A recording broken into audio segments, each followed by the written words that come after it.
All right. We're going to assume that that's everybody, and if anybody else comes in, we'll just let them jump in. So for this class, we have Courtney Toperowski. Did I get that right? Yes. I've been studying. That was good. So here in just a second, she's going to tell you exactly what it is that she does and a little bit about her background. And she is an LHS alumni, so y'all have that in common very soon.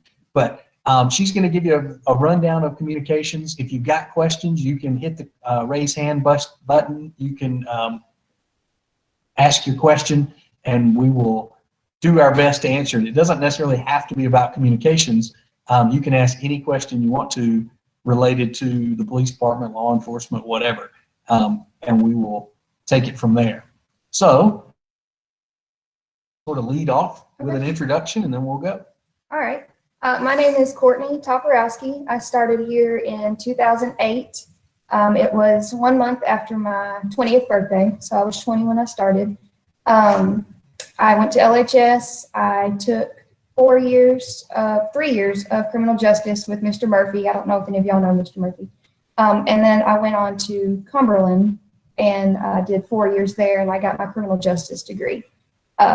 When I started here, it was the summer of my sophomore year in college. I was working at a dry cleaner, and the then commissioner of safety always came in and would bring his shirts, and we'd strike up a conversation. And he just called me one day and asked if I'd be interested in a job in communications. And at the time, I was wanting to go on the road, but I was still too young, so I thought, well, I'll start off in communications and then see where that leads.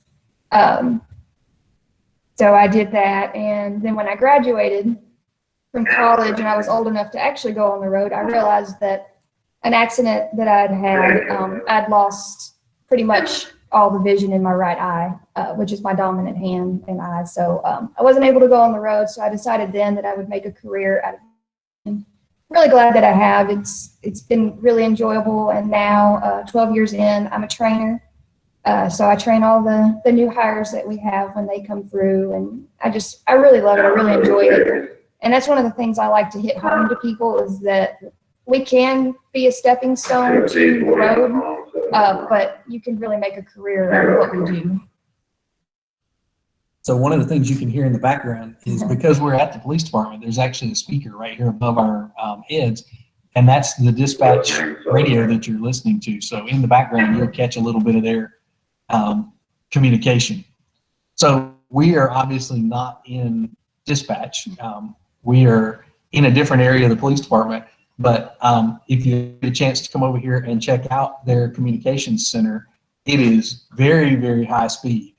Give them sort of an idea of what kind of technologies you've got in there, what the new setup looks like. So I got a little something written out here so I didn't forget, because we actually just moved into this building.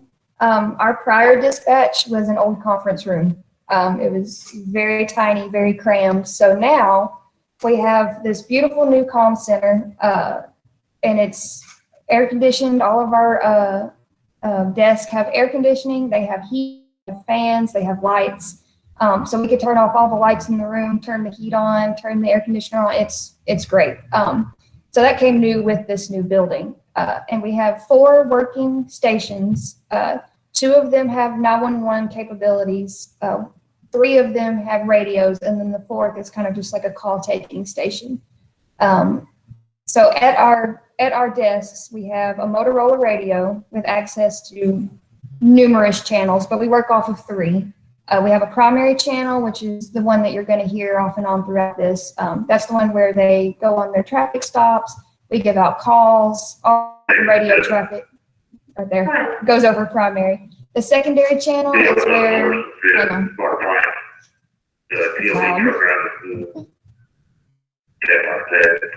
the secondary channel is where he will go to run driver's license, social security numbers, VIN numbers off of vehicles. It's kind of the records and warrants and things like that, things you don't necessarily want over the primary channel. And then the other channel that we listen to is what we call the secret squirrel channel. he's supposed to be doing that on the secondary channel. But the SWAT channel or the secret squirrel channel, that's where they go to do all of their search warrants and things that definitely don't need to be going out over the primary channel. Also, we have a phone, obviously, at every station, and our non-emergency phone has up to 9 lines that can ring into the police department at once. I've had that happen a couple of times. When the tornado hit, it set off all the alarms in town that it went by. So all 9 lines were ringing, and that was all alarm companies. So lightning strikes, you can better bet that all those lines are going to light up because it's going to be those alarm companies. We also have 911 phones. That's called a Viper system. So in Wilson County, when you call 911, you actually go to a hub over on West Main Street, and then those dispatchers or call takers decide who you need to go to. So if you're in Wilson County, you call 911, they're going to ask you where you're at and what kind of service you need. So if you're in Lebanon and you need a police officer, you'll come to me. And so that line has the potential to have up to 4 lines ringing at once. So we can have up to 13 phone lines ringing at one time in that building. There's typically 3 dispatchers that work per shift, sometimes more, sometimes less. Try not to run with 2 because obviously if you have 3 channels and 13 phone lines, that's a lot for 2 people. So we usually try and run with 3.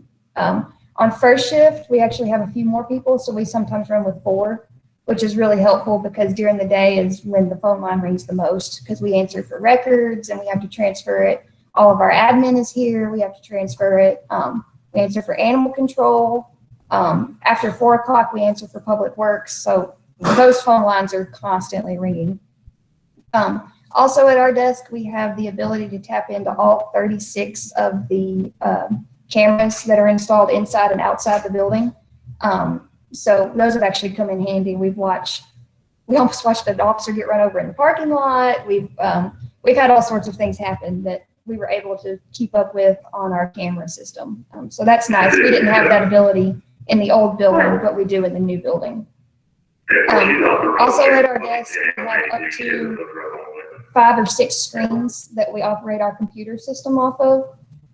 So we have a CAD, which is a computer-aided dispatch, which is how we keep up with all the officers. We can see where they're at, what they're doing. It keeps up with all of our records where we can go back and look at cases and things like that. We also have a mapping system where we can see where the officer is, how fast he's going, things like that. It'll also plot the calls. So as soon as I take a phone call and I route that call over, it'll pop up on this map and then it'll show me which officer is actually closest to it. So that's new technology that we didn't used to have. Also have access to NCIC, which is a national crime database. That's one reason when we do tours of the police department, it's hard to bring people into dispatch because not everybody can see that. So we usually lower that down when but it's how we run driver's license. It's how we run tags. We enter missing people, wanted people, stolen items. All of that goes into that database, and we have access to that at all 4 of our stations.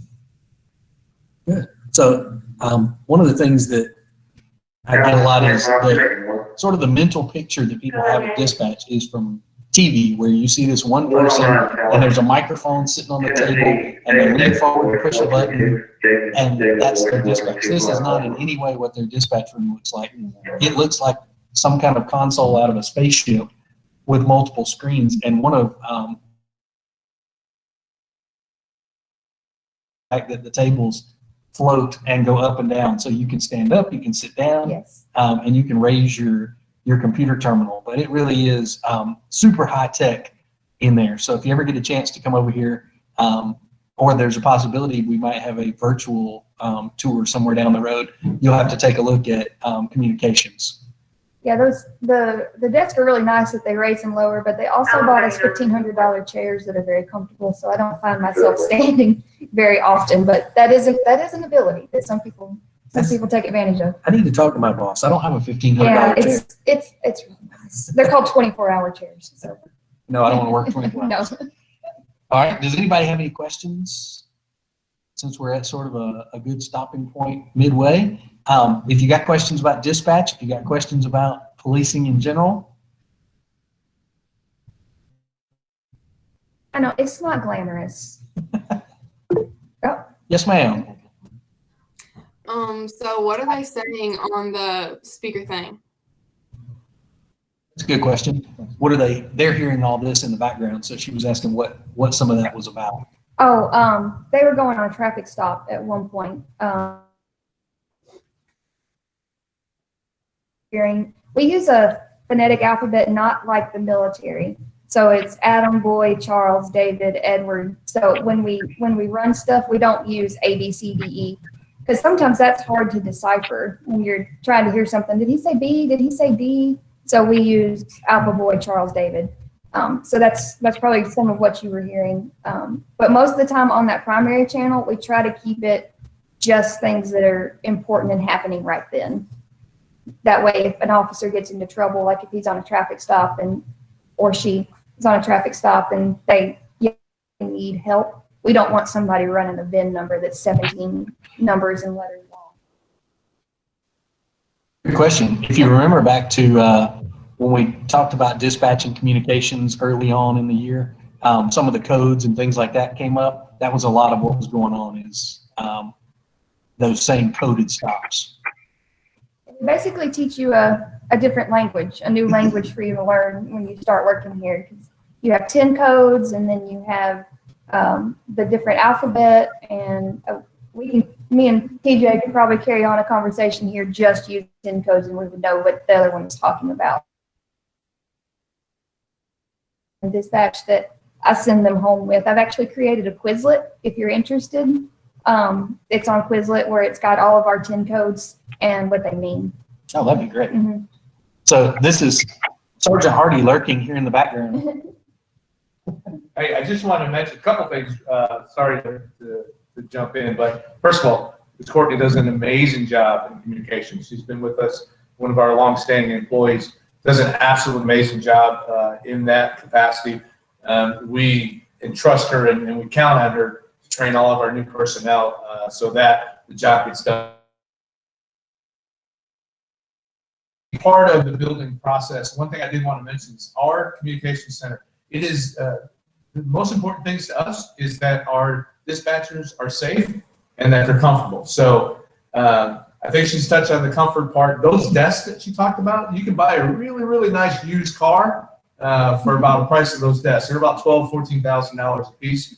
And then those chairs that she's mentioned, about $1,500 a piece. So they're definitely comfortable and have all of the tools at their fingertips to be able to do their job proficiently. As far as the safety is concerned, that area where they work is by far the safest area in the entire city, in the entire county.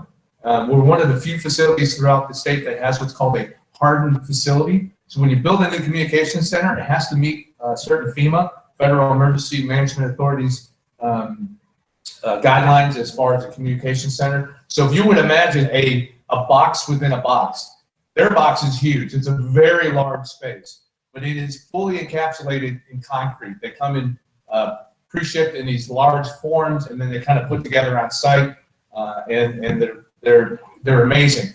They're designed to withstand tornadoes, hurricanes. It will withstand all of those natural type of catastrophes. So again, we want to make sure that they are safe and comfortable in their area, and it is one of the most safest places throughout the state of Tennessee. So I just wanted to jump in and mention that. It is a unique feature that we have, and again, it's all part of the process of building a new communication center. Good. Thank you. You're also unable to get cell service in there, just in case you were wondering. So there's no Netflixing in there. You can't. Yeah, there's zero service. It's wonderful. That might be a deal breaker for some of these. Well, one of the things I forgot to touch on, we actually had somebody visiting in dispatch the other day, and just wanted to flick his ear because he said, "So you basically just sit around and wait for the phone to ring?" No. As you can hear, this is constantly going. Someone is constantly on the radio, but I counted it up, and I didn't realize this, but we have, at any given time on this radio channel, we can have up to 13 regular officers working their zones. So that's A, B, C, D, E, F, and G zones. That's someone that rows A and B, someone that rows C, D, and E, someone else that rows F and G, 2 corporals, and a sergeant. So that's 13 just regular officers on the radio. Then we have up to 6 power shift units, and power shift units are, have you had a K-9 officer come in yet? Not yet. Okay, so when you meet the K-9 officers, they are on a power shift, and there's up to 6 of them at one time, 4 traffic units, 3 codes officers, 3 ESU officers, a post officer, which means he stays up here at the police department and takes walk-ins, and also somebody on animal control. So at any given time, they can all be working. In a perfect world, we can have all those people on the radio. And so that gets pretty overwhelming. And then at nights, they don't have near as many as that we do during the day shift, but you can imagine your calls pick up at night. I mean, that's when all the stuff happens. After 9 p.m., just remember that. That's, your parents are right. Nothing good happens after 9. But they have almost the same amount of officers that work at night. So we're not just sitting around waiting for the phone to ring, because we have 20-something people that we're also catering to that are doing things. So. Good. Anybody got any questions? I have one. So what does it take to become a communications dispatcher? What kind of, if these guys were sitting here in high school thinking about maybe what happens after graduation, what kind of education or training would they need to get to a job? You have to be 18 or older, graduated high school. We don't require a college degree. For some reason, most of us do have one. It's great. It's great to have, but it's not necessary. One of the things that we really hit home now is knowing how to type. And I know that seems silly, but if you know your home keys, that's really helpful, because we have to type really, really fast. Because as you can hear, they're saying Central M1081 at Hickory Ridge and Blair Lane with ABC 123. And that you have to type that as they're saying it. So we really like people that have good typing skills. Multitaskers, if you're really good at doing like what you're doing now, where you're pretending to listen to me, but you're also watching TV and you can hear your mom asking you a question, we like that. That's really good.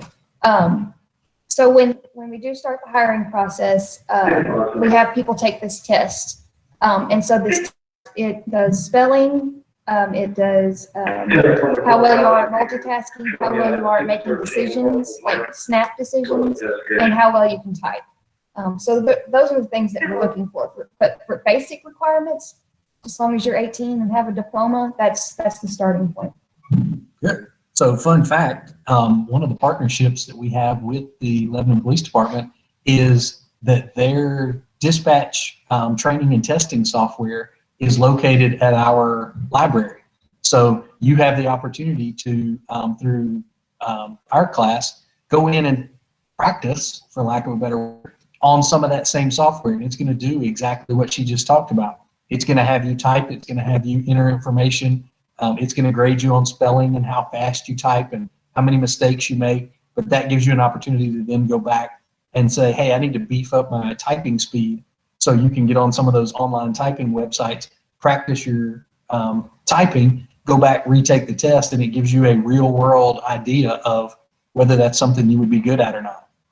And the spelling and typing will actually come in handy if we're wanting to go on the road, because we do so much stuff now on the computer. They're going to get e-tickets. They've started doing their reports online. So the spelling and the typing are really important, because you don't want to butcher words in the report. And you also don't want it to take you an hour to type out 3 sentences. So it's not only helpful in dispatch, it's helpful on the road as well. So, Courtney, can you, for some of those who are thinking about career in law enforcement, can you tell us why communications might be a great way for them to work their way into law enforcement? Yeah.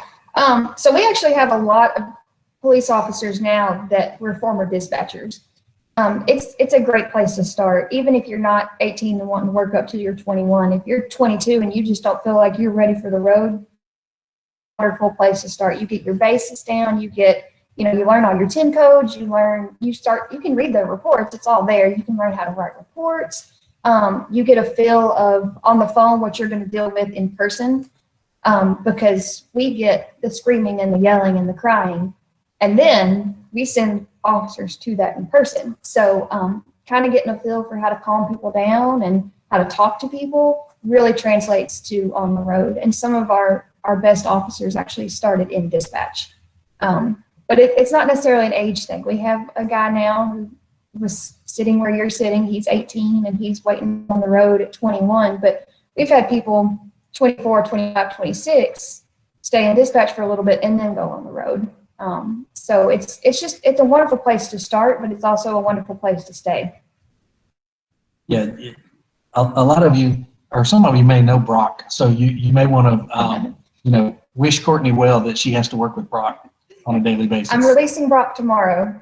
I'm going to let my little bird fly, so he'll be going to first shift for now, working weekends, and then we're going to send him off to third shift. So that's good. Where it's a totally different world. Each shift has their own different set of obstacles and people. We have frequent flyers, so during the day we might deal with some people. During the night they might deal with others. So each shift has its own little quirks that we have to deal with out there. But it can be fun. It can be exciting. And thirds is really fun. You don't have to put up with admin. Sorry, PJ. You get to work in a quiet building, but first is really active, and you get to see people. And so each shift is fun in its own little way. So you'll notice behind us, there's several vehicles parked back here. One of the larger trailers. We're not actually in the main police department building. We're sort of in a separate building out back. But one of the interesting things is you get to see all these different bits and pieces of the department, some that you might not have known even existed. But the room that we're sitting in is actually like a big maintenance shop. And there's guys that work in here doing carpentry and plumbing and electrical and fabricating. And there's a lot that goes on behind the scenes that you don't see that make the riding around in a police car with a gun and a badge happen. It doesn't just happen by itself. So dispatch is one of those where you're not going to see them. You might hear them on the radio, but you rarely get to see them or interact with them. And that's just one of those moving pieces. So hopefully you'll get a chance to go back, check out some of those other videos and some of the other parts of the department. And then if we get back in the building, we may pop down to the library and let you try your hand at some of the dispatch software. Yeah, it's fun. It'll test you though. Stressful. It is stressful. I'm the one that set it up and created it, and it was stressful for me. I've taken it several times, but if you're doing the typing part, we're looking for 30 to 35, but more than that is actually ideal. So just heads up. Good. Does anybody have any close? I think I've bored them sufficiently. No. That was good. That was a lot of information I didn't even know, so that was good. All right. Well, Miss Courtney, we appreciate your time. This has been pretty interesting. I can't wait to see all the videos in one place at one time, but we appreciate she needs to do. So we're not going to take up all of her day, but we appreciate it. Thank you.